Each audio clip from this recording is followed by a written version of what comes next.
thank you so much for coming on the podcast today. I really appreciate it. Yeah, thank you so much. Yeah. I feel like you look familiar. Oh no. I was afraid this would happen someday. Well, a lot of people say I look like the guy, Yukon Cornelius. Do you ever hear that guy? He's like the old big guy with the beard, and the pickaxe and the red hat. I don't know. It's like a Oh, cartoon character. No, you look Ah. like familiar. So did you went to North Penn? I did not. No. Oh, you didn't? Yeah, no, Oh. I didn't go to North Penn. I went to Pennsbury High School. Oh, okay. Ever hear of it? Yeah, I've heard of Pennsbury. Yeah. Yeah. Did you go But to I North Penn High School? I did. But Okay. for some reason, I guess with Sean's podcast or like somewhere I was like, "Oh, like he went to North Penn or something." Or Yeah, maybe he it was was like just in my a English class in 11th grade or something, probably, you thought. Yeah. Nah, that's cool. So the funny thing is this whole world, like, that's one thing that I love about life is like getting to meet new people in ways that you may not expect. So I definitely don't really have any idea who you are. I just heard great things and good vibes through another guest that I had a couple weeks ago, Sean, who I also never heard of and didn't know. Found out about him through someone else that I did know. Yeah. So, a lot of good things were said about you. Sean reached out and said that you would be a really great person to talk to and just, see what's sort of going on. And Yeah. so I was hoping you could just introduce yourself and tell us kind of a little bit about yourself and your life. Yeah. Well, Sean and I we went to North Penn together, and we kind of were friends. Became friends like in like I guess like seventh or eighth grade. Wow. So we are 2001 graduating class, um, and we've just been like really like best friends throughout like our adult life. You know how it goes, like ups and downs with like when you're busy with kids and life, but like we've always stayed connected. Um, and you know, about a year and a half, 2 years ago, I kind of started a new journey with starting a business, going back to school and starting a business. Mm-hmm. And um, simply, and I'm sure we'll talk more about it, but it's really for unresolved trauma, and helping people navigate like trauma from childhood and things like that, through what we call somatic therapy, which is like a body through the body, um, helping people kind of feel their way through things versus like talking about it. And so it's kind of like a holistic approach. It's like a different holistic kind of approach to talk therapy. Yeah. Um, and, Sean and I both had, not great childhoods. So we always connected on that. Um, and then last summer, I had my first like workshop, like a live workshop for 6 weeks, Cool. where it went through this process of kind of like bringing into awareness, like things that maybe you've gone through that are impacting you today as an adult, and just reconnecting to your body and feeling through some of these things, and connecting to the younger parts of yourself. Yeah. That's And Go ahead. yeah, Sorry, I totally cut you off. he came, and it was like a really great experience for him. And it kind of set his path, in like a direction where he was already heading there, but it like really set his path on to where he wants to go, and the things that he's like, driven to, Yeah. where he's going in his life. So yeah. I mean, do you feel like I would love to talk about all of the things. I actually I looked up your Instagram because I had looked at it before when Sean told me about you, and there were so Mhm. many words on there that I didn't understand, and I was like, oh my god, I got to write all these down because I don't know what all this is. But Yeah. like I absolutely want to get into those things, and to me it seems like, without knowing you at all, it seems like you have you feel like you can heal people or help them. And I'm not saying like, we're not talking witchcraft here. We're not talking like No. voodoo. I mean like it seems like you really feel like you can help them in maybe some, I don't know if they're even traditional or non-traditional ways, but I definitely want to get into that. But I kind of want to start back with like, you said you and Sean both had like not great childhoods, and we don't have to get into all that, but it's like, what was life kind of like growing up, and how did you, um, how did you deal with hardships maybe like as a kid, Yeah. or what are some things that maybe came up that you had to deal with? Yeah. Yeah, absolutely. And again, you don't have to share it. Like, I'm just No, speak I'm as open as totally you want. like an open book. Cool. Yeah. Okay. But to your first question, like I definitely don't think I can like heal people or anything. I think that everyone has the answers within themselves, Okay. and their truth and everything is within them. And we live in such a culture and society where we live in denial and we're asleep Yeah. to all of these things, and all of what we see externally helps us just stay stuck in these negative beliefs. So I feel like my role, if I had to say, is just a guide. Like I've kind of taken everything that I learned and that helped me and formatted it to make it easier for someone to go, okay, I know I have unresolved trauma. My life is going haywire. I don't know what to do. I Yeah. know I need to heal, but where do I go? What do I do?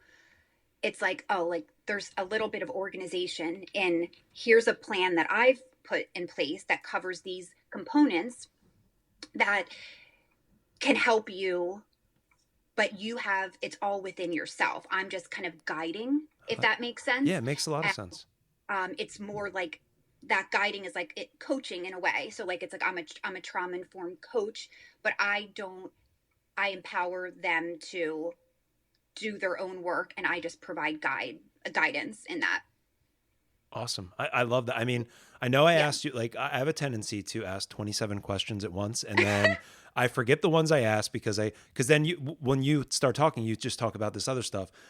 That's why I've been writing things down. So I just kind of Yeah. keep my mouth shut for a little bit. And because I did want to hear a little bit about, My young Serena. And that sounds Yep. like, it sounds like it could be a show. I don't know. Young Serena. I'm not sure. Yeah. So growing up was definitely like hard. Yeah. Um if you know like North Penn School District, like, it's like kind of like a well-known sort of, I don't want to say prestigious, but like, it's like a good community, For sure. good families, sports, all that stuff. And I feel like I was someone who always wanted to try to like fit in, Mm-hmm. because my life was so not normal at home. So I like, there was addiction in my family, both mom and dad. Yeah. Um, and so that, is a lot to deal with. And also like mental health Yeah. issues. Yeah. And parents were divorced. So even going back and forth, it was still at both places, if that makes sense. Yeah. So you weren't really getting A break. relief, Yeah. yeah, from it. And at some point, there also became like a role reversal Yeah. with parenting, with like I was more like the mom and my mom was more like the kid. Yeah. And I do have an older sister, Okay. and a younger sister and a younger brother, but Awesome. my older sister and I have the same mom and dad. And I really think having her as like she's 2 years older than me, it probably helped my experience more because I had someone that was always with me, that I Yes. wasn't alone in just these unsafe, like not healthy situations. Like she and her and I are like best friends. Yeah. That's And amazing. That's awesome. yeah. And um but who I was someone who wanted to fit in, someone that was kind, and wanted to be friends with like everyone, um but leaned more towards like the bad crowd, I guess, Yeah. because that was, like I feel like all the kids that like I grew up with like all had some trouble going on at home. So Yeah. like we all like you all kind of like find each other like You're some way, drawn to each other, drawn towards to each each other, other. or Yeah, something. everyone had like divorced parents or like, just Yeah. crazy stuff going on at home. Um parents that were struggling with addictions and stuff like that. But I did have like a wide group of friends. I wasn't a great student like in like high school. Like I was like a C student. Yeah. It wasn't until like I went to college and like found my like path, like I exceeded. So it wasn't that I wasn't smart. Yeah. I didn't have like support or tools or like any guidance. So No. I just kind of like floated through like at the bare minimum. And I think like not to cut you off, but like I similar not exactly, but similar story as far as school goes. Like I'm a high school teacher now, and Oh, I okay. I just didn't care about when I was in high school. I was a very nice kid, kind of like Yeah. you. I probably wasn't getting into much trouble. I did sports and stuff. I was quiet. I was shy. Um, but I feel like I don't know. I went to Pennsbury High School, like I said, Hmm. and I see kids now at the high school that I teach at, and there's a lot of kids, like a lot of kids that come from these great homes, have all this support, and they take these AP classes, and they're so successful, and they have this tutor and that tutor, and that's great. But to be honest with you, like not that I still have resentment, but I certainly like I didn't have that back then. I didn't even Right. know what the SAT was. There was no path. There was no none of that. And so it has helped me like guide kids that are probably like you and I.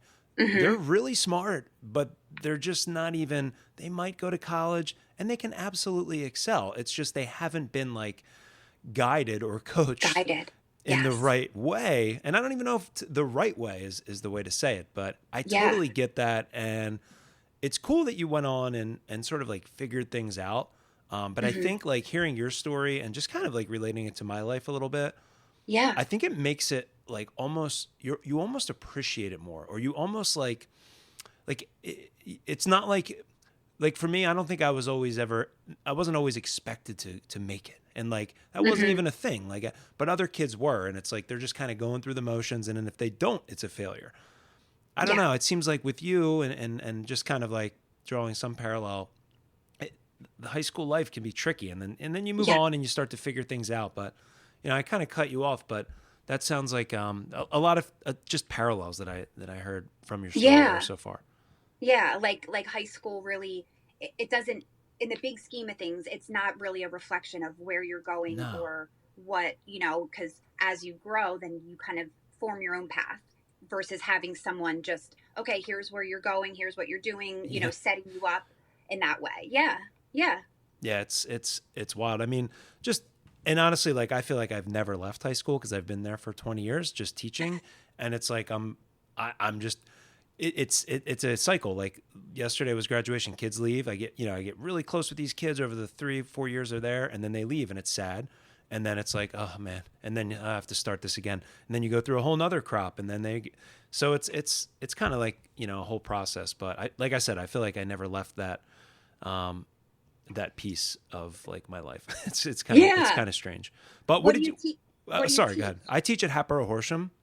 Okay. Yeah. What subject? I teach two classes. I teach one class called Link Crew, which is you probably never heard of it, but it's like a mentorship program and leadership program for 11th and 12th graders, and I train Oh, them over the cool. summer to mentor all freshmen that come into the building. Wow.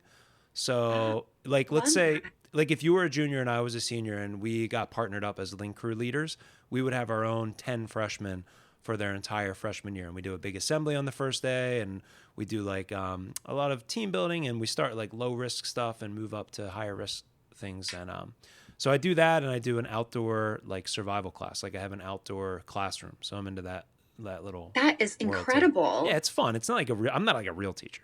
I mean, But that's amazing. yeah, it's cool. That's like that. I feel like how beneficial for kids at that age to have like, you know, peers a few years older, like guiding them. Peer And, mentoring. Yeah, it's like it's and huge. They don't at listen that to me. They age, listen to the other kids. You know what I mean? yeah, that's incredible. Yeah. Well, I saw on on the podcast how it said like survival expert, and I was like, I got to see what that's all about. I'm gonna have to delete expert. I'm definitely into survival, but yeah. No, so I've been doing that for quite a while. It's a fun. I mean, it's so fun. I'm so into it, and I don't, it's hard to like, if I meet someone like, oh, what do you do? I'm a teacher. They're like, oh, social studies, math. It's just, it's not Anything like anything like that. that. Yeah. So it's cool. But anyway, so for you, like, you kind of had this life where you grew up drawn towards certain whatever. You're kind of just figuring yourself out like every high school kid, but you didn't Hmm. have tremendous, let's just say you didn't have tremendous guidance or at that Right. point. So when was it that you decided, hey, I'm going to go to college and do something after high school, being like a, I don't know, C student or whatever? Like, I don't know. How'd you figure that out?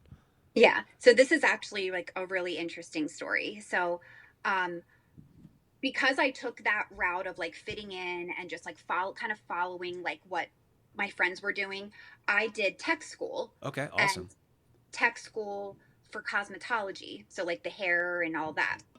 And not that I ever really wanted to do that as like a job, but the friends that I had all were doing it. Yeah. And it was a way to get out of high school, Yeah. to go there for the day. And, um, and so again, like I had no purpose, like I was just following along and like, oh, okay, this is what everyone else is doing that I'm friends with, so I'm just gonna do it. Yeah. Um, so so then after graduation, like that's like, okay, well, I guess I'm gonna work as like a hairstylist or whatever. And I honestly was never like super good at it. It was never like, how like they're artists, like Oh yeah. they are artists, and like I did not have that.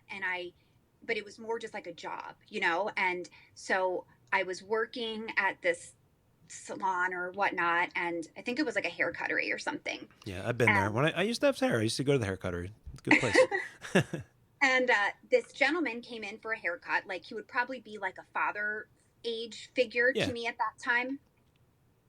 And we just got talking, and he kind of made a comment to me along the lines of, what are you doing working here? You seem like you have so much um, to like that you could do with your life. Yeah. I don't remember what led up to it, where he was asking me like about myself or my dreams, maybe. But he's like, um, he's like, he just basically questioned like, what are you doing? Like you can do anything. Yeah. Like you can figure it out and do anything. And it's actually kind of sad because like this was a stranger, Yeah. that Yeah. like I'm literally cutting his hair, that like challenged, what are you doing? Is this what you're supposed to be doing? Yeah. And that really changed my perspective. I'm like, yeah, like what am I doing? Like working here, like I don't really feel like this is like something I particularly like really enjoy. Like I just did it. I'm just doing it because that's what I thought my path was. Yeah. And I always knew I wanted to like be a nurse, and that I wanted to help people, and take care of people. And, and I had heard like, oh, like going like college, and how are you going to pay for it? And, are am I smart enough to like get Yeah. through it and all of that? So I had all these doubts, but Self doubt. something that gentleman said like flipped a switch. And they say the universe puts people in your place like little angels or Yeah. pure guidance, and like I really think that man like shifted. And the next week I literally went to Monco, to the college. I made an appointment with the advisor, and I was like, she's like, how can I help you? And I'm like, I want to be a nurse. I want to go into your nursing program. I don't have any money. I don't have family that can help me pay for it. I didn't take SATs. I really was not a great student in high school, but this is like what I'm thinking I want to do, and like what I want to do, Yeah. and can you help me? Yeah. And they did. And we figured it out, and then off I went. That's amazing. Yeah. That's a great story. I mean, that guy, I hear that a lot talking to people, and I've always, it's not exactly the same, but it's cool how the smallest thing that somebody can do for you can totally alter the course of your life. I Yes. mean, I talk to one of the things that I sort of like show in my class is this guy named Drew Dudley. Have you ever heard of him? Mm-mm. He's not that famous or anything, but he has this YouTube video. So it's probably like 10 years old at this point, and I've definitely talked about it before on this podcast. But he talks about these, he talks about leadership and how he gives a story. He calls these things lollipop moments. And Mm, it's basically, I won't get into the entire story, but it's a good thing. It's only a couple minutes to watch on YouTube sometime. I think you'd like it. But yeah. it's basically a moment where there's a girl that's kind of like sad. She's like a freshman in college, and he's like an advisor or something. He's walking around. He was a student, but he was like a senior, and he's walking around with like a box of like lollipops, and it was like a fundraiser for like, I don't know, juvenile diabetes or something. And he was like, "Hey, it looks like," um, he gave the lollipop to this like guy and said, "Hey, give this lollipop to her and tell her like she's the nicest person in the room or something, whatever." So I'm totally botching it. I'm my memory is horrible, but anyway, she was like upset and nervous and anxious and like basically turned around and like smiled and started talking to that guy and whatever. And he said something funny too that like got some laughter. I forget the joke. I'll botch that too, but um, years go by and the girl like reached out to him and said, "Hey, I know you probably don't remember this." And he didn't. He didn't remember it. But that little moment that he created, which this guy Drew termed lollipop moments, was very Mm, simple, very easy, and very I don't even know if it was necessarily like super sincere, but it was positive, and it totally changed like her mood that day. She ended up marrying the guy that she met that day that he introduced to her with the oh lollipop. my Yeah, gosh. and like it was just a great story of how like the smallest thing that you can say to someone that you can um you get it. I mean, I'm sure you deal Yeah. with this a lot, but it really does matter in the way that you interact with the world. Hmm. And you can feel it. And one of the things I challenge like students to do is, all right, let's talk about someone out there who has said something or done something that has made your life significantly better. And that's like what a lollipop moment is. Yes. And it's like, and they can name all these people. And it's like, well, if you know that that's true, why don't you go out and do that as much as you can, times a million, and never stop? So Wow. that's just a Yeah. little story. But like you, it's so cool that you brought that up because that guy wasn't exactly a lollipop moment because he was almost like, it was almost like a heart, like a dad lesson. You know what I mean? Yeah. It was different, Yes. but Yeah. it made me think of that. And it's really cool how it's very possible that if that gentleman didn't come in, maybe you're not doing what you're doing now. Right. Because it was like like I don't want to say he challenged me, but he questioned, like, "What are you doing?" And I didn't have anyone do that for me, Yeah. like so I really think it just flipped a switch, and he just it made me kind of open up to the possibility of just what do you have to lose, like go follow your dreams or just go and see what happens. Just go. And Yeah. yeah. Man. So you go, you go on this nursing path, and I know there's a lot of different ways to be a nurse. My wife's a Mhm. nurse. She did nursing for a while, and now she's something called a CRNA, which is, Okay, I don't yes, know if you yes. know what that is, Hmm. but Yep. so how did your path like? You wanted to do nursing. I know it's hard. Like I saw the books my wife went through, and I couldn't even pronounce any of the words. They're like this thick. Actually, well, there's a bookshelf right behind me, and I just kind of got rid of some of the old books. But that's so hard. How did you manage your way through that? How did you do it? Yeah. So, like the way Monco had their program set up at the time, it was, I had to take a bunch of prerequisites because I didn't do SATs. So I had to do all that. And then you had to take like the nursing, like not your clinicals, but Yeah, like just your basic nursing, like anatomy and physiology, microbiology, all those things. Um, but at the time, they really prepped you that like my A&P anatomy and physiology teacher for the first A&P, he literally said on the first day, he's like, this class is going to be a part-time job. So if you want to pass, you have to look at just this class. I don't know what other classes you're taking or if you guys are working, but this class is a part-time job. And at that point, I think I had taken out, like obviously I had loans and I got scholarships and stuff like that yeah, the school helped me get, but I took out more loans to cover my living expenses yeah. so Been there. I could focus on like I only worked like 1 or 2 days a week, or like very part-time, not enough to pay for my apartment and things like that. Like I didn't live at home. Yeah. So I needed to pay for like my life, but I also really was like, I got to listen to this guy. This is a part-time job and I have these two other classes. I can't be working full time, like um so so I did. That's how I kind of got through, was I took more loan money out to not have to work as much so I could focus on school. Yeah, and that's like, man, that alone is a whole thing. Like, I'm interested in like finances too, and like all that kind of stuff. And Mhm. I did the same exact thing for like my master's degree. I was lucky enough to get something called an assistantship, which is, it's not a scholarship. You basically work and they pay for your Oh, okay. tuition. And I was Oh, like, okay. oh yeah, whatever, I'll take it. I mean, I wasn't, whatever, I got it. I don't know how I got it, but it's a long time ago. But I was like, yeah, I'll take out the loans because I don't really have any other money. I kind of have to. Right. Um, I might have went to Cancun on that money too. I don't remember, but like either way, but I get it. So it's like, but you look back now and you're like, man, did I need that? But you probably did. Like you I probably did. did need it. Yeah, So, but go I ahead. I'm did. sorry. So then, and then the clinical portion was like 2 years. So essentially, my time at Monco was 4 years, even though it was just the associates for your RN. Yeah. So it did take 4 years, but I graduated. I got a job at Hahnemann down in Center Yeah. City, They closed down, and didn't they? Did they that? did. Yeah. Okay. Yep. Um, and I kind of jumped right into, it was like a surgical trauma floor, like an Whoa. intermediate unit.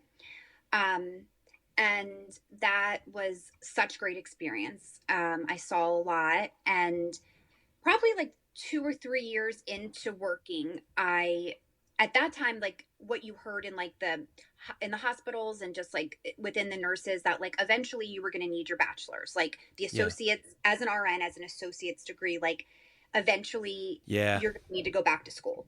So I just at that time was like, all right, I'll just go now. So then I went back to school at night at Gwynedd Mercy for my bachelor's, for like my BSN. Yeah. And that was like a pretty, like, honestly, the associates and the RN and all that was way harder than the bachelor's. Yeah. Yeah.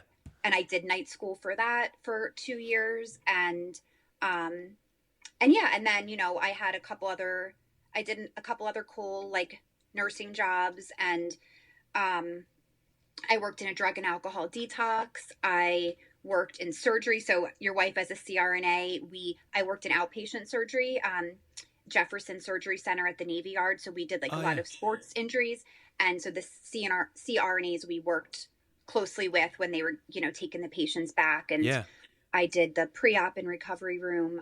That was really cool. And that was a startup. Um, and then I got into like the pharmaceutical world, Okay. and that's where I've been for the last 10 years, which I Wow. still work as a nurse in addition to my business. Oh wow. Okay. Well, when you say you're in the pharmaceutical field now, like what do you mean? What is that? Pharmaceutical nurse? Are you like what do you It's mean? so, yeah, so like different pharma companies, depending on like what type of drug, they have nurse educators, which they're called Oh. like field nurse educators, that go along with a particular drug. So my company we started with one and now we have two, but it's for MS. There are two drugs used for MS. And Okay. so I'm the nurse educator that like comes with Oh, cool. that drug when a neurologist writes a script for it. So we educate patients before they start, and then we follow them while they're on the treatment. Wow. So you do a lot of it through Zoom and Yep. oh, that's Hmm. awesome. That's such a neat like I never really thought about that like career path as an option. Yeah. That's pretty cool. Yeah. It's coming a little bit more prevalent. When I started it 10 years ago, I'd never even heard of it. That it was just like something that came up on my like LinkedIn, and I was like, oh, that sounds different. Yeah. And yeah, so it's been great. It's super flexible. It's a great company, and it's allowed me still the space to do my passion, which is my Yeah. business. That's awesome. Yeah, I have all these like side things going on, but they have the potential to make like money. Like you have a job, I have a hobby. You know what I Hmm. mean? Like I wanted to get there, but teaching is hard because it takes up like just takes up your time, like a huge chunk. Yes. There's no wiggle room really. Like you're No there, wiggle room. you're at Yes. that building. That's it. There's no like, well, I could do this meeting online and have a little time. Like just none of that. Right. So that's something that kind of struggle with sometimes. Like your life sounds pretty cool. It's like you're doing two different things and like just like really pushing this one thing that we didn't even really talk about yet, and this other Hmm. thing's like a solid base that's there for you, and Yes. that's neat. You said Hahnemann Hospital, and you talked about working in the trauma unit, Hmm. and actually you said a word before trauma. It's the something trauma unit. It was surgical trauma, like an intermediate. So it wasn't like ICU, but it wasn't like a regular floor. It was like someone that's in between ICU and being on a regular floor. And that's something that, like, when you talk about trauma, like my mind always went to, I don't know, a gunshot victim Yep. or what, all that stuff. And especially at Hahnemann, you're probably seeing your fair share of all that. But, Hmm. as my wife and I, we adopted three children about 7 years ago, three boys from the Mm. foster care system of Philadelphia. So my, Amazing. yeah, it's been a wild ride. Let me tell you that. It has been, and they're just hitting their teenage years, and it's a whole thing. But the word trauma has a whole new meaning for me. Whereas before this, I never even thought of trauma, brain trauma, or experience, or whatever. I just never thought of it. But now it's come up so much in their therapies and just discussing their history and all of these different things. So Yeah. it's it's hard. Like, we've read some books, listened to the podcast, whatever, like the trauma brain. And when I hear about the trauma brain, I get like almost angry because I'm like, it doesn't make sense to me. Like I almost Yeah. don't believe that is true. And it's like, well, it's based on research and it's true, but and I'm like, but it's not how I think. And it's like, well, maybe you didn't go through trauma. So Right. it kind of like, I feel like that's almost a segue as I'm looking at your pretty awesome logo behind you, the healing fawn, which is like, I mean, I know what a fawn is. It's a baby deer, and they're always like laying in the woods, and they're always like scared, and like bad things can happen to them. And it's a great name, like for your company, because like they're so Yeah. fragile and like they need so much help. They can't really. It's a great name. Well, so the fawn actually doesn't represent a baby deer, Oh man, that was way off. Sorry. but a lot of people think that, and I love, like, like they're beautiful creatures Yes. and all that, but um, so the fawn is a survival Whoa. response. Um, Man, I should know this. See, you're testing me. You said I was a survival expert. I didn't even know what that is. so about, like the fight, flight, Yes, I know that one. freeze, right? So like, again, picturing out in nature, predators coming, Yeah. what's the animal going to do? Okay. So that's like, so when you have unresolved trauma and a dysregulated nervous system, you operate off of those programs. Yeah. You're embedded. So some people operate off of fight, like something gets triggered. That trigger has very little to do with right now. It has something way more to do with in the past that wasn't Yeah. resolved, but you don't know that. You're thinking it's right there in the present. You freak out. You're fighting, go right into fight, arguments, whatnot. Mm-hmm. Flee, you just want to get up and leave. I'm triggered. I'm out of here. See you later, whatever. Freeze, you don't know what to do. Foot's on the gas pedal, foot's on the brake at the same time. You're just stuck. Um, Shut down, Mm-hmm. playing dead, Yeah. and then, but the fawn isn't talked about as much. The fawn is to please and appease. So you're triggered, don't feel safe. Instead of running, fighting, or freezing, you fawn. You try to please and appease the situation Yeah. and fix the situation and help the situation with completely disregarding like your own instincts and your own self and um, your own needs. So you're completely disconnected and you're just pleasing and appeasing the situation so the trigger goes away. Wow. Yeah, you actually just described every behavior that I've witnessed in the past 48 hours in my house. I'm dead serious. Yeah. You hit on so many things. I'm like, wait a minute. Yeah, it's it's so like it's very complex. Yes. How do you like? Okay, so you went. You're still a nurse. You're still doing your thing. How did you figure out that I want to help people in this way? I want to possibly guide them in whatever ways that you were trained in. How did you figure out you wanted to do it, and how did you kind of like become the person that is able to do it? Yeah. Um, so it was definitely like personal life Yeah. experience. Um, I was at a point in my life where um, I felt like I had dealt with like my childhood like stuff because I went to therapy. Yeah. I was really able to talk about it with people. But what I didn't realize was I just intellectualized it. Yeah. Like could talk about it, but I never allowed myself to feel it, and it's stuck in your body. So you can intellectualize it all you want, but until you get to those areas in your body and feel your way through it, Yeah. it's going to dictate your life, and that's just a fact. Wow. So I got to a point in my life where I was like getting divorced from someone I probably honestly should never have even married to begin with. That Yeah. was just, I was not healed in the way that I should have been. Yeah. And it wasn't a match, and it wasn't, it just, but at the time, you know, the way I was thinking was that like, oh, this is going to work. This is, you know, this person's a good person. I'm a Yeah. good person. It's going to make it work.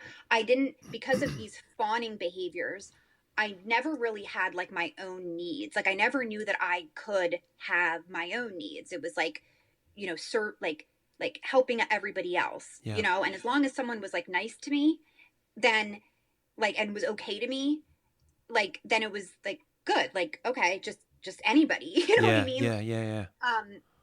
And I just wasn't healed, you know, and so as things unfolded, I was like, how did my life like get here? Yeah. You know, like how did I end up here? Like lots of failed relationships, now a divorce. Um, you know, I had my son who's he's 9 now. He'll be 10 in July. Awesome. But I was just questioning like, you know, and um I was talking to a therapist at the time, and she had made a comment about, you know, you're ending up in relationships, a marriage where you're helping and like doing everything for this person, and you're not getting anything back. Yeah. She's like, you're still doing that for your mom, and you've learned that your job in life, this negative belief was that I don't have needs, or if I do, they're way at the bottom of the list, and I'm just to be this person that helps you. And so you ended up with another person who you're helping, Wow. who can't provide anything back to you. And she's like, so if you ever want to change your life and like go on the right path and have an equal, you have to cut it at the cord, which is changing that whole dynamic with your mom and not being like her caregiver or her assistant or the person who does everything for her. Yeah. Wow. Okay. And that like shifted, and I was like, wow, like okay, and like that's what I need to do, and that's what I did, and put a lot of boundaries, made a lot of changes.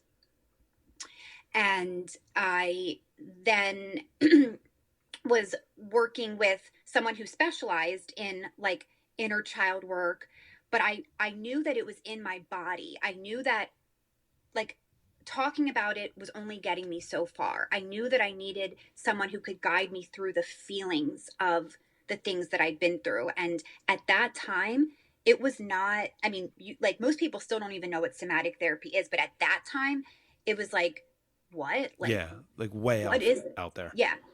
And so I read a lot of books. I worked with this person who was kind of doing like the inner child piece of it. And then I just so wanted to understand like myself, and that I went back to school to become a somatic therapy practitioner, like to learn how to maneuver people through these stuck traumas and stuck emotions. And So as I went back to school, that's where like I'm like, I'm doing this for myself, but I'm also doing this because I know there's so many other people that are in this same position and they don't know anything about this or where to go or how to do any of this stuff. So I had that seed already planted when I was going back to school. I'm going to do something with this. I just Yeah. don't know exactly what yet. Wow. Oh my goodness. Well, thank you for, being so vulnerable and really talking about a lot of the things that you've been through Yeah. to get to, where you are now. And it's really, I mean, you absolutely seem to be confident and understand. You seem to really understand like how to get to someone's, I don't know, deepest problems or whatever, or find Yeah. it. But it seems like it's because you were so open to figuring it out. You were like almost not obsessed, but you needed to find out like the core, Yes. the root, and like Yeah. unless you went through that yourself, um, you wouldn't be able to like find it in others and guide that. That's kind of what it seems like to me. It Yeah. could be a little bit off, but I mean, No, I think you're right. I think you're right. Like, and I think like for any like coach or mentor or anything, yeah, like when you've experienced something yourself or have some like struggle in that yourself, that like you're that much more of a mentor, of a guide, because like you actually yes. know what they are experiencing and can totally relate and connect and provide like that comfortability and safe space for the people you're working with. Now, is it like, when you become trained as a somatic therapist, is Hmm. that what it's called? Hmm. What does the word somatic really mean? Or what is that like, what is behind that? Like, what is the Yeah. overarching like principle? Yeah. Soma comes from like of the body, meaning soma of the body. So it's like the body. And somatic therapy really, in if I could simplify it in like two sentences, it would be there's a disconnection between the mind and the body. They're they're disconnected. So what you're thinking and what you're feeling are two different things. And somatic therapy helps to reconnect both. Okay. Um, and the way in which they do that, the way in which we do that is through experiential practices, different modalities that recreate situations from the past to like, bring up emotions, things like that from the past here in the present Wow. to things that were unconscious, we're now bringing into conscious awareness because those traumas, they're stuck here. They're not all up here for you to be like, this is what happened, this is how I felt, this is the resolution. you know it's not retrievable in that part of the brain, when it's a trauma. So you have to kind of get to that subconscious deep deep place, which we have different ways of doing that with different exercises and things like that, Yeah. but allow people to the space to feel, um, and then it merges into like consciousness. How do you know if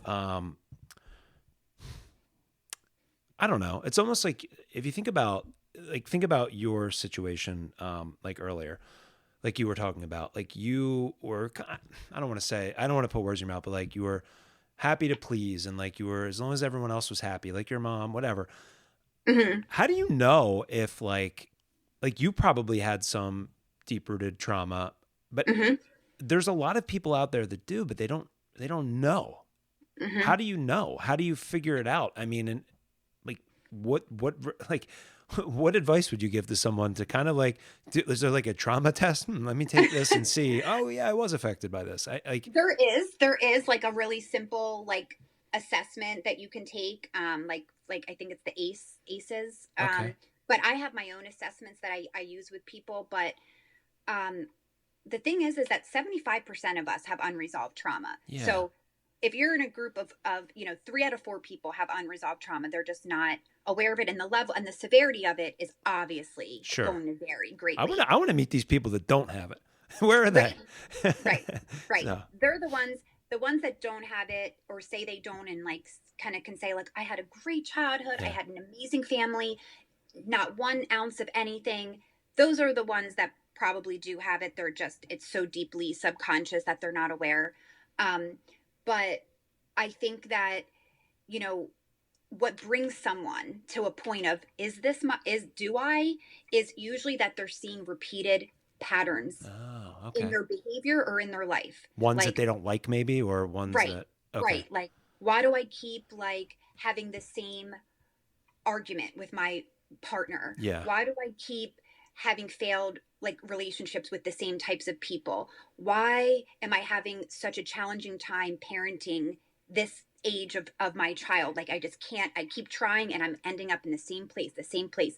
Just reoccurring patterns are like the like, okay, is there something else going on here? And I don't like it and I'd like to do something about it. You Yeah. know, I'd like to stop these patterns. Yeah. That makes a lot of sense.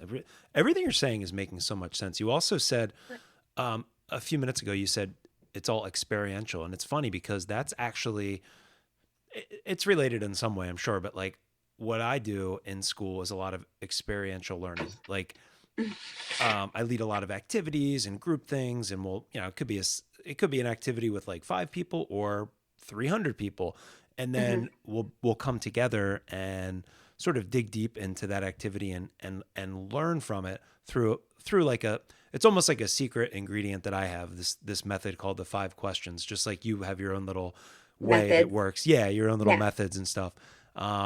Little magic tricks.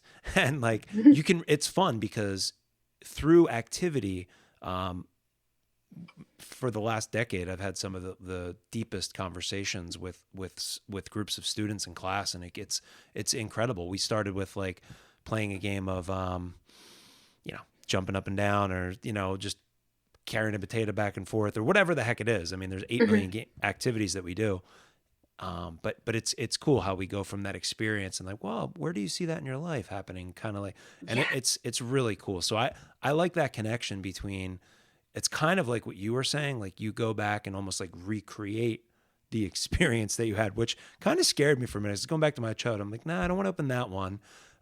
Like But that's, in a safe, but in a safe environment, you know, with someone who you feel safe and it's like a trusted space, you know, so it's, yeah, you're recreating it, but you're in a place now where you're what we call resourced. You know, we make sure you're regulated. You're not in one of these dysregulated states like fight, flight, freeze, fawn. That's like, yeah, we work on that first to get you to where you are connected to your body, that you have tools that if you start to get, you're starting to get up there out of your window of tolerance, like I'm starting to feel that fight come on, or that flight or freeze, what, you know, we have the tools to then bring you back down to a place of connection.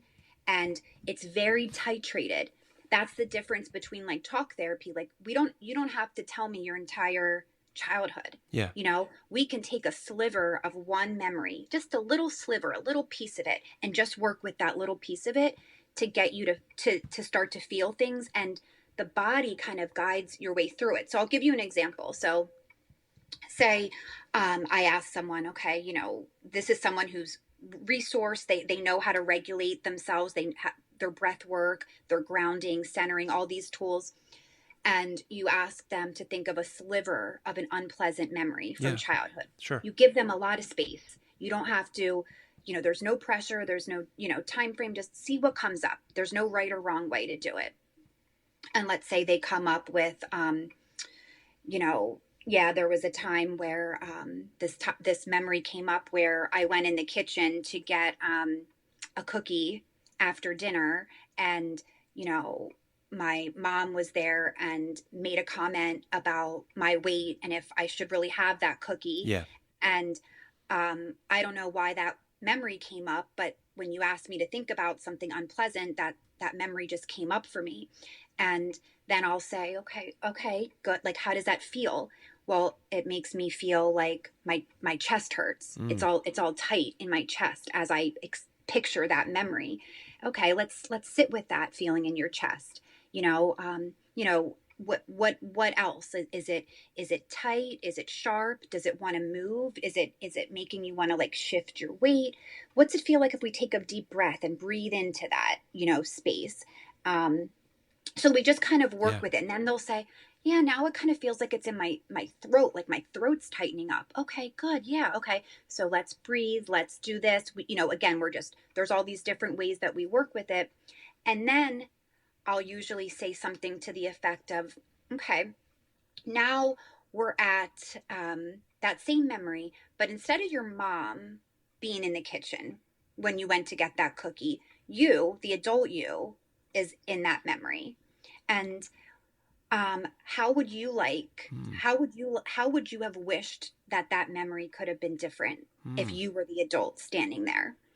And so then the client would say, well, I was going to get a cookie, and my mom would have been like, oh, you're having a cookie, okay, like I'll have one with you, let's sit down at the table and you know Yeah. enjoy a cookie together, Yeah. and or whatever it might be. But like, and then you know and then my mom was, maybe gave me a hug. Or how does that feel if instead of being scolded or criticized, your mom just gave you a hug and joined you with for a cookie, Yeah. and oh, I feel so warm in my body, and I feel so light and good, so we anchor that feeling. So that's like one example of how something might look in Wow, a I love session like that. that. Thank you for really like walking through that little like sliver. That's it definitely Yeah. gave me some cool insight into, as I'm trying to like intently listen to you, I'm trying to like think of my own thing. Like, wait, that one didn't happen, but maybe.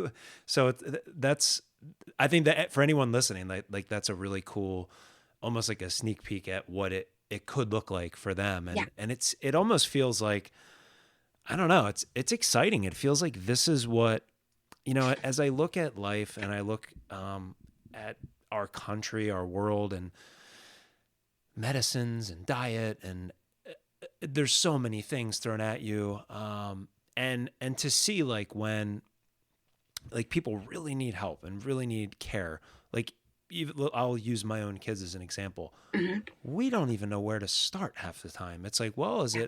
is it a counselor? Is it a psychiatrist? Is it a psychologist? Is it Hmm. this special therapy that they're giving to PTSD folks? I think it's like MDMR or something like that. You ever hear of that one? EMDR. Hmm. EMDR. Yeah, my one son did that. So like all these different things, and then like for for a while you think it's working because they didn't have any like episodes or whatever. So you Hmm. stop, and then it's like, well, and then it's been 2 years, and all of a sudden, wait, they're acting up again, and there's just without being too specific, I mean, there's just, and then it's complicated, and then you hear about, oh, you need to get this special therapist for this, and then you're like, oh, well, they're not taking clients for 6 years. It's like, well, or they don't take. It's just so. It's nice to talk to somebody who and you're like, well, I'm not taking anyone for 7 years, Jim. But like, No, no, no, no, but it's good. It really is cool to hear someone that is like genuinely interested in getting into what's deep inside and helping you heal yourself. yeah. And I know there's so much to it, and you're obviously so well educated on it, but it seems like it just feels good. Like it feels right to have someone like you, and not just anyone. I'm not saying like you seem like the perfect person Oh. for that, and that's I'm sure you're off to a great start. How long have you been doing that? This It's been the bit I've opened the business is just about a year that wow, I've had, like, that became an LLC, like the Healing Fund. So awesome. um yeah, so it's still kind of new, Yeah, but I've done a lot so far, and I have lots of ideas and things like coming, and yeah, it's just I know that it's what I'm supposed to be doing. yeah. Um You can tell that when I listen to you. I mean that like absolutely that, and that is so cool because not everyone, most people aren't there. And to hear your like, I know I cut you off, but like to hear your backstory and like, you know, how many years ago you're sitting at the haircuttery in that job, and like, and that's fine, nothing against that, but yeah, like you had right. so much to give, and like you're there now, and you're not even there, you're just like starting, but you're on the right boat now. You know what I mean? Yes. It's cool. Yes.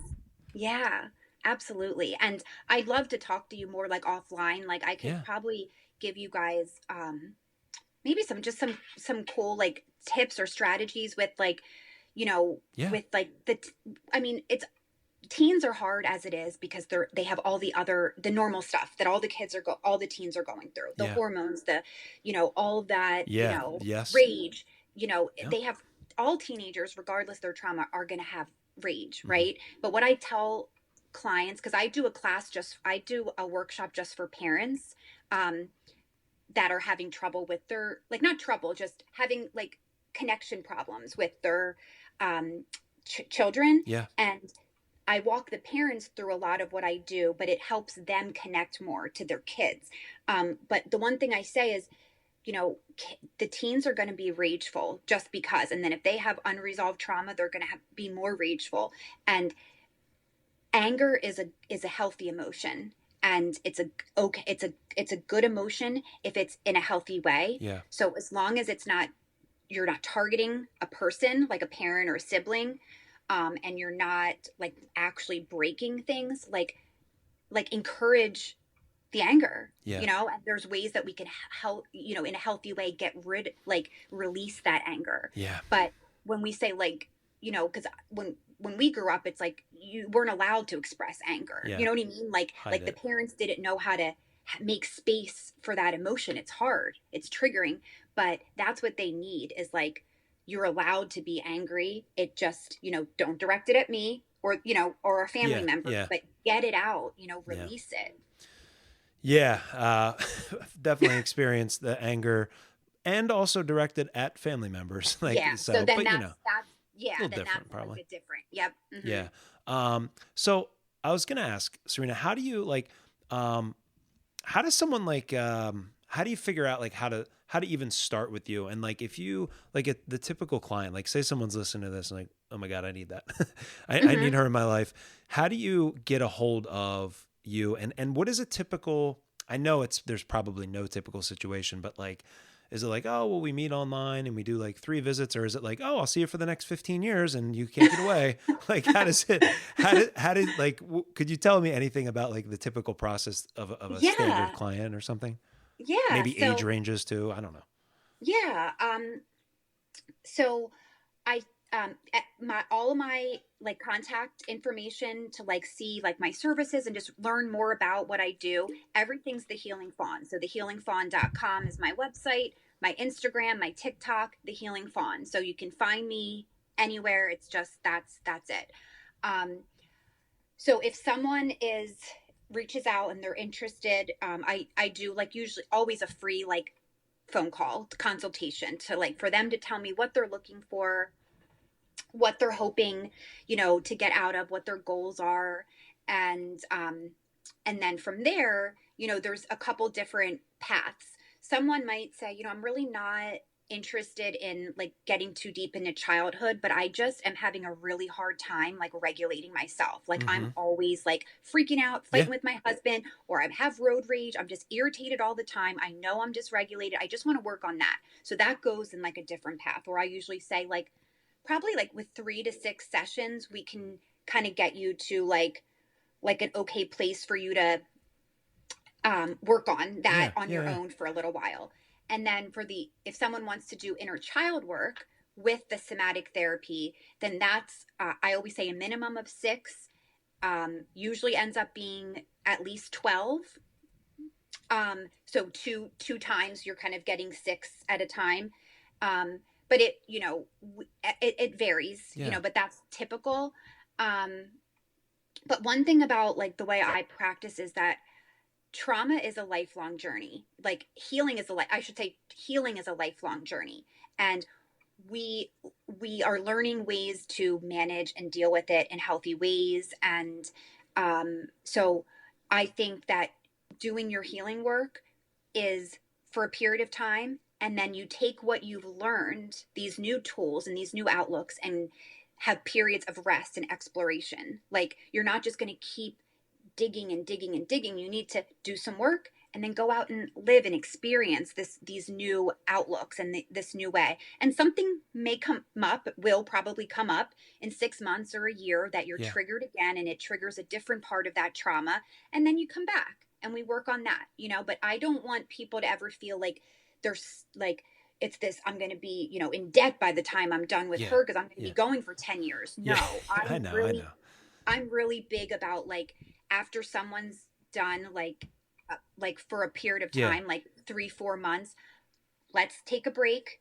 Go enjoy your summer. Go use all these tools. You've Yeah. learned so much. Go live it out and see where you end up. And I'm always here if you need anything. But I encourage that stopping Yeah. point and utilizing it. Um, no, I think that's amazing. So how do you, I guess, there's one question that just slipped away, but hold on, it's right here. I'm going to find it. Okay. Um, oh, well, here's another one while I think of that one. How are you able to, um, is it tricky managing this also being a mom? And like, have you ever been in the middle of, and people are reasonable, but like, your kids kind of, have needs and stuff like that. Yeah. How has that balance been? Um, it's been pretty good because my son, he goes to his dad's every other weekend Okay. and Wednesdays. So and so that gives me time. Yeah. And he's also a little bit older, he'll be Yeah. 10. So he's not like a baby Yeah. running around where Yes. um and he's really like aware of like what I'm doing and he understands like which is really cool and um he knows that like this is like my goal and passion and like my mom's like building a business and like Yeah. one day like maybe my mom will do her business all the time Yeah. and get so That's awesome. he likes it like he Cool. thinks it's cool. He'll be like yeah, like I told we were at school and we were on our iPads and like we looked you up and like we saw these things about you and read your articles and Oh, like my mom helps people with their childhood. Like he like talks about it with like oh the my kids God. and stuff. So like, and That's I think amazing. it's cool. But I make I don't overwhelm my schedule in the sense of like I still have time. I do a lot of client stuff on the weekends, especially when Yeah. he's with his dad and Yeah. fitting it in at various times of the day. But it's been manageable. I'm definitely busy, but not in an overwhelmed way. And I always say like when I do my business and work with clients, it doesn't feel like work. It doesn't feel like I have a second job or something.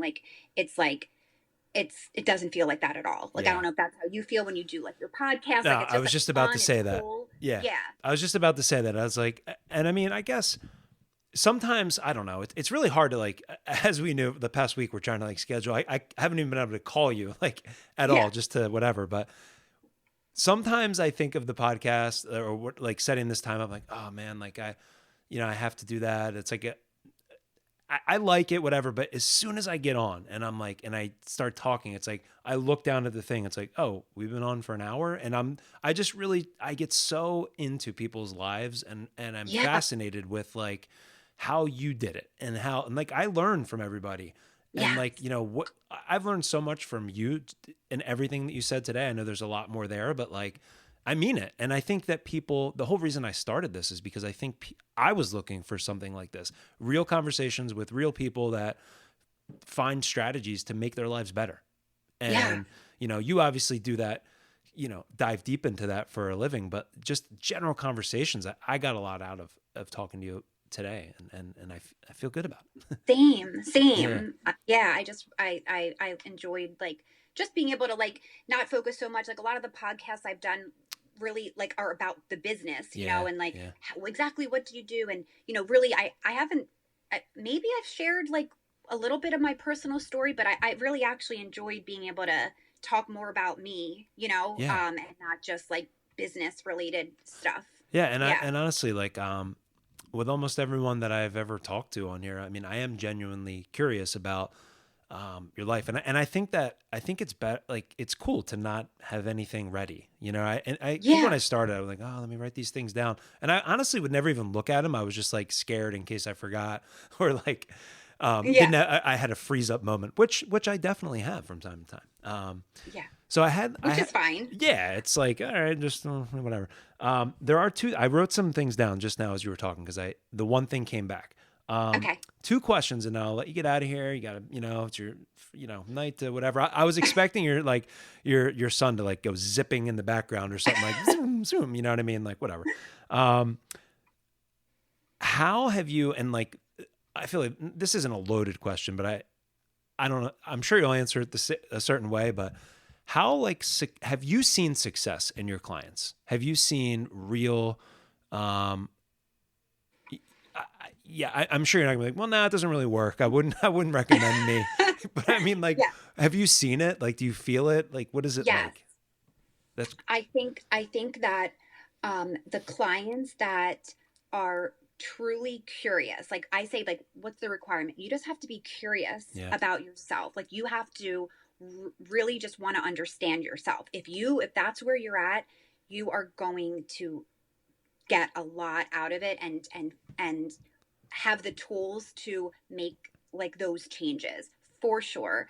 And people, what I see the most of as far as success is people discover these negative core beliefs that they never knew that they had. A lot of people will like write like on like my reviews, like, I didn't really know what I was going to find out, but like I found out so much more than I ever could have imagined about why I was operating off of these systems, these programs that weren't even really what I wanted them to be or where I wanted my life to go. So it's a lot of self discovery, you know? So yeah, if you want it and you're curious, you know, you're going to learn a whole bunch. And like the goal is like your true, authentic self, like the real you, like not with the beliefs that were put on you, not with propaganda, not with what everybody else is doing, but who you really are is that younger part of yourself.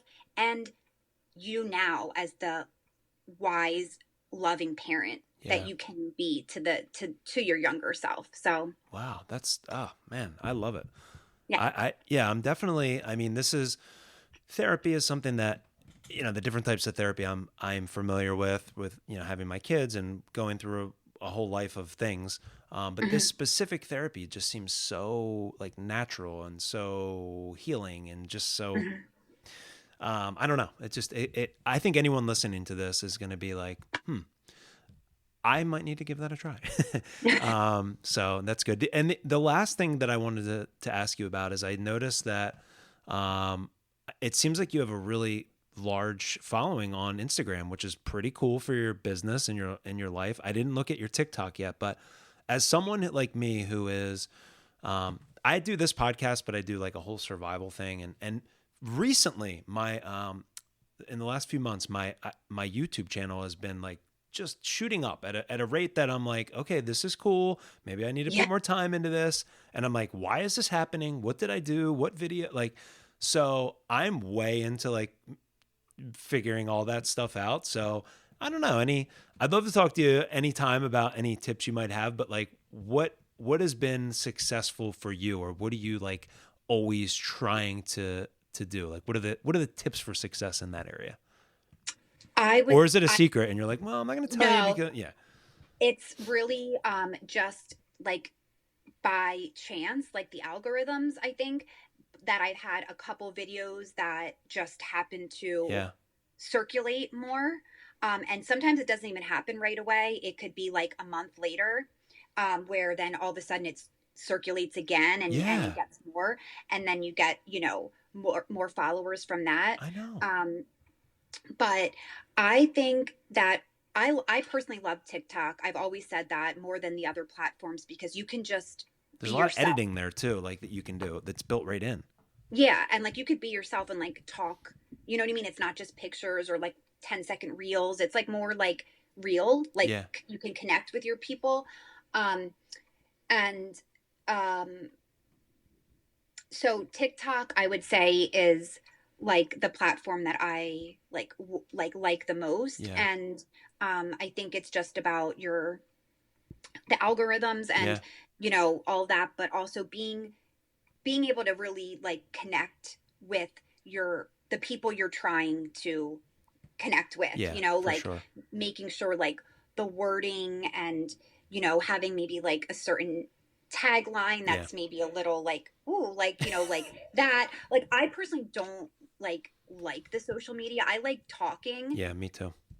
but I don't like all that stuff. And I do it, I did it a lot earlier on in the beginning, like last year, and Yeah. now it's like when I can. But it's, to me, it's not like the funnest part Yeah. of the job. Yeah. Yeah. I know it seems I'm all over the place with it, but Yeah. I think I need to book a session with you just to find out like why one of my videos like is taking off. Like what, like why that one? Cause like I'll post a video. I'm like, oh man, this is so clever. And this tagline. And then it's like, what? Nothing. Nobody, what? Like what's Yes. crickets? I'm like, man. Yes. And then some dumb video that I did like while I'm doing like nothing is one that does well. What does well. Yeah. I really think it's like the algorithms too. Yeah, And I know. I we say have that no a lot control. too, and I just don't really understand what that We have means. no control over it. Yeah, No control. I know. But no. So Serena, this has been really fun, and Yeah. I think that I'm really glad that we got connected through Sean, and he's a great guy, by the way. Such an Yeah. awesome dude, and Yes. so North Penn's producing a lot of solid people. Mike Capusta, I don't know if you know him, but he's the guy I used to teach with, and you know, He's, yeah, I think who Sean kind of yeah. was connected to. Yep. Hmm. Yeah, this I mean, hey, if we might as well keep this thing going. If you have any other people from North Penn, you got to let me know because it hasn't failed me yet. Okay. Nah, Absolutely. but yeah, And I just really appreciate you giving me the space to talk and share a little bit about me. You know, I yeah, really appreciate that. I think people will love it, and I loved it, and I think that you're off to a great success, and it's a real like what you're doing is real. It's not. Hey, give me some money, and I promise this will triple in 10. Like, just this isn't insurance. This isn't like an annuity stuff. Like, this is like you're digging into real emotions and real feelings and thoughts, and that's so cool that you have this like formula to like get it out and like figure it and guide people, and that's really an amazing thing. So, yeah, it's very possible that we'll be reaching out to you. Keep in touch. Yeah, Absolutely. absolutely. Yeah, I no, was trying to absolutely. look for you on Instagram. Are you on Instagram? Yeah, it's called the Climbing Bushcrafter, which Oh, is okay. yeah, that's my YouTube, Instagram, TikTok. I also have the Leader Next Door Instagram. That's part of my social media dilemma. It's like I do all these things, and I'm like, where do I post this? And it gets a I little couldn't find the tricky. leader next door on Instagram. I'll have to look again. Yeah, that's not good. But yeah, I don't like. I kind of been. I don't know. I've been like I post these podcasts on Spotify, Apple, and Mhm. then I just started putting them up like periodically on YouTube. Some of the different ones I've done, Mhm. but I had trouble videoing in the beginning, and I'm like, forget it. I'm not going to do any videos. And then I just started recently doing this again. So we'll see where it goes. If you ever Yeah. see it and you have any feedback, like, take this down, Jim. This is stupid. You're not gonna. I am so open to any feedback. So I Oh, appreciate it. of course. Yeah. Yeah. Thank you so much. Yeah. And yeah, keep in touch. Okay. And I appreciate your time. Yeah, thanks, Serena. And hopefully, like anyone who hears Serena, you can get a hold of her. I'll have stuff down in the comments and all that, so they can contact you. And hopefully, maybe we can connect in another year, and you have 17 employees, and maybe we're doing the interview from your private jet. Who knows? Who knows? Who knows? So no, it's been a pleasure, and I hope that you have a great week and a great weekend. Okay. You too. Thank you, Jim. All Have right, a good night. take care, Serena. Bye bye. Bye bye. If you have a great mentor or leader that you would like to be considered for the show, email us at theleadernextdoor10@gmail.com. Also, check us out on Instagram at LeaderNextDoor and our new YouTube channel at The Leader Next Door. And as Ralph Waldo Emerson once said, do not go where the path may lead. Go instead where there is no path and leave a trail. Have a great week, everyone.